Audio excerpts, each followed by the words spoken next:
Nous sommes tous faits d'habitudes. Sans le savoir peut-être, vous vous levez certainement tous les jours à une certaine heure, vous déjeunez à une certaine heure, voire même vous commencez à avoir faim à une certaine heure. Vous regardez une série après avoir fini votre dîner, vous partez travailler le matin à une heure très précise, juste après avoir fini de vous laver les dents. Et peut-être qu'il y a même des bonnes habitudes que vous avez décidé de prendre cette année, mais vous avez peur de ne pas les tenir. Vous avez même peut-être pour habitude de ne pas tenir vos habitudes. Détendez-vous, on va voir tout ça ensemble dans cette vidéo sur Atomic Habits, en français Un rien peut tout changer, qui est certainement le livre qui a le plus marqué mon année 2021. D'abord, une habitude c'est une routine ou un comportement régulier et souvent automatique. Bien sûr, on a tous des bonnes et des mauvaises habitudes. Se lever chaque matin avant 7 heures et faire du sport, c'est sûrement une bonne habitude. Fumer une cigarette après son petit déjeuner, c'est une mauvaise habitude, on sera à peu près tous d'accord là-dessus. Mais dans son livre, James Clear va un peu plus loin et parle de l'effet composé des habitudes. Vous connaissez sûrement le principe des intérêts composés en finance. Quand vous mettez de l'argent de côté, la première année, cet argent va produire des intérêts. Mais à partir de la deuxième année, cet argent va continuer à produire des intérêts, mais vous allez également gagner des intérêts sur les intérêts, et c'est tout le principe des effets composés.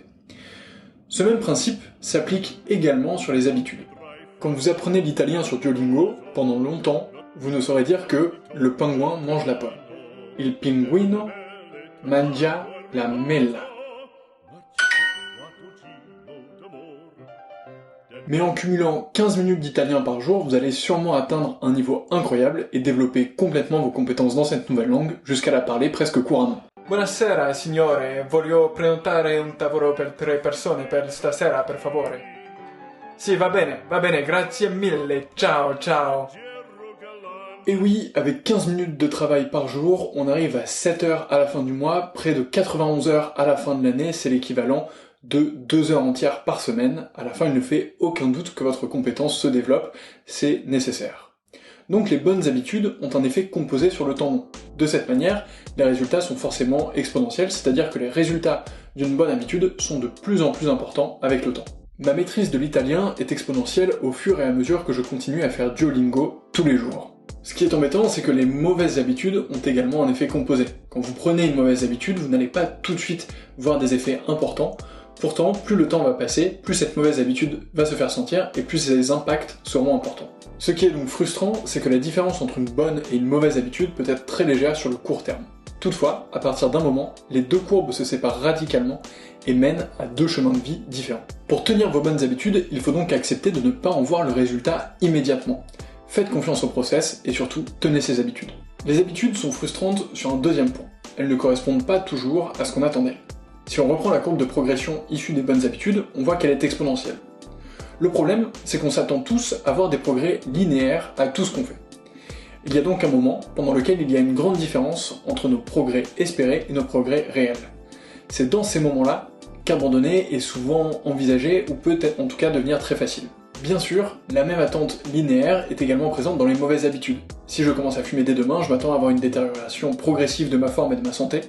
Pourtant, cette détérioration est beaucoup plus exponentielle également.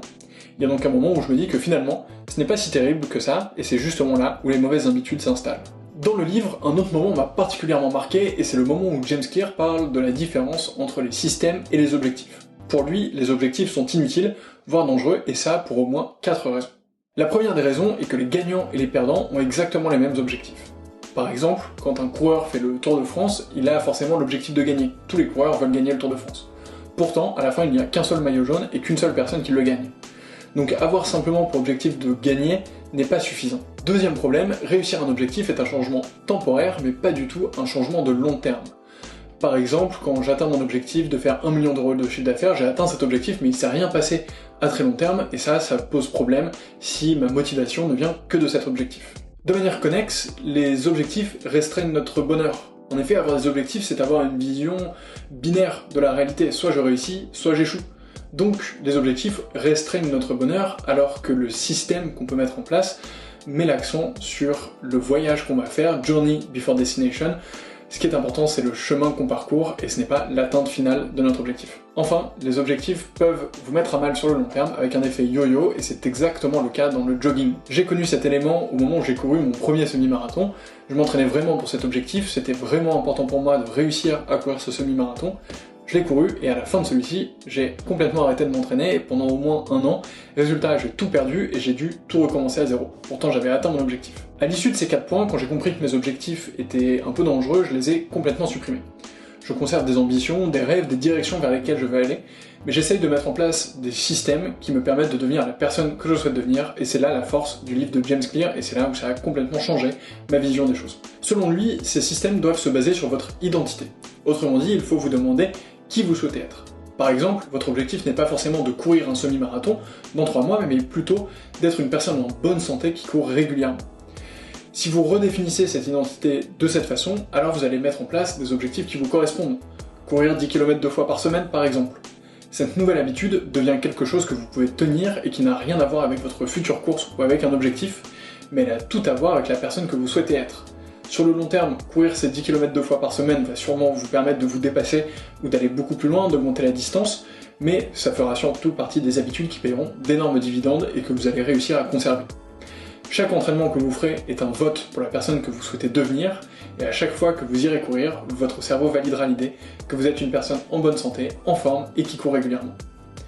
Donc si on doit retenir quelque chose, concentrez-vous sur la personne que vous voulez devenir et mettez en place des habitudes qui y correspondent.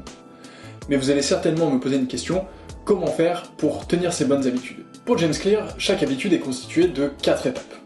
Cue, Craving, Response et Reward. Cue correspond au moment où l'habitude est mise en attente. Craving est le moment où vous allez décider de passer à l'action. Response est le moment où vous passez effectivement à l'action et où vous allez réaliser cette habitude. Et Reward est le moment où vous allez obtenir une récompense pour la réalisation de cette habitude. Pour accompagner ces 4 étapes, il vous propose de mettre en place 4 lois qui agissent comme des leviers pour vous permettre de tenir ou d'éviter certaines habitudes. Ces 4 leviers sont Make it obvious. Il faut que votre habitude soit évidente. Par exemple, si vous allez courir le matin, il faut que vos affaires soient prêtes. Au moment de vous lever, vos yeux se poseront forcément sur vos baskets et vous n'aurez plus qu'à aller courir. Le mieux est d'ailleurs que l'élément déclencheur de votre habitude soit la récompense de votre habitude précédente. Essayez donc de faire une liste de vos habitudes et de les enchaîner de manière logique. Deuxième règle, make it attractive.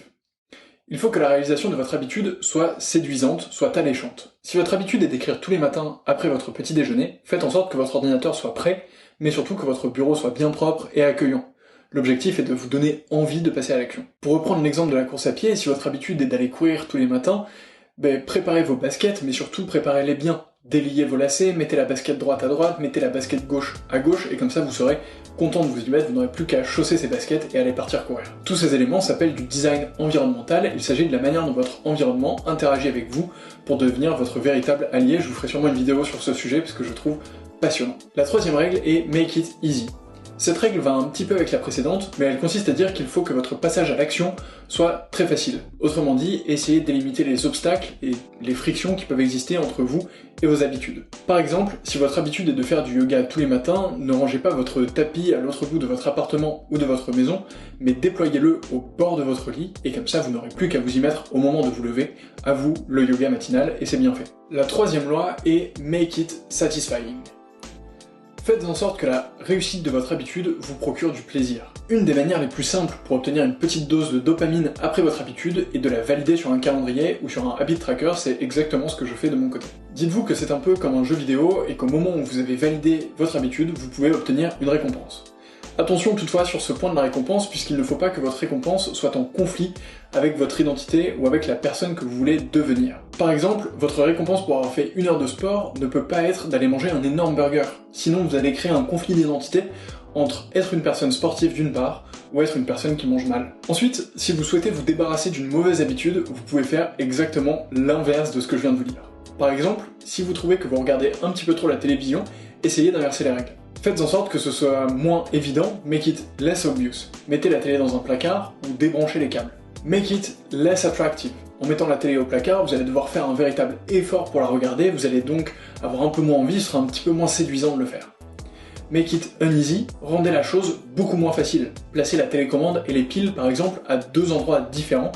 Là ce sera impossible pour vous de regarder la télévision, vous n'en aurez plus du tout envie. Et enfin, make it unsatisfying, faites en sorte de vous punir en quelque sorte après avoir regardé trop la télévision.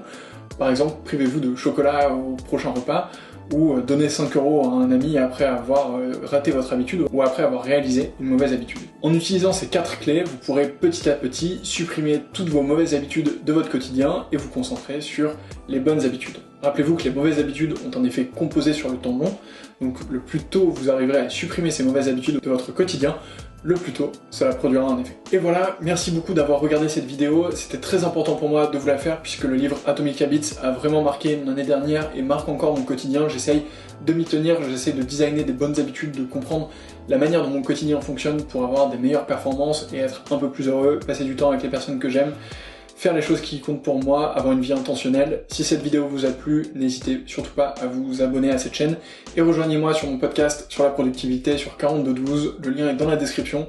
Le site est 4212.fr, 4212.fr, j'envoie une newsletter tous les lundis et j'espère vous y retrouver. D'ici là, je vous souhaite une excellente semaine, à bientôt, salut.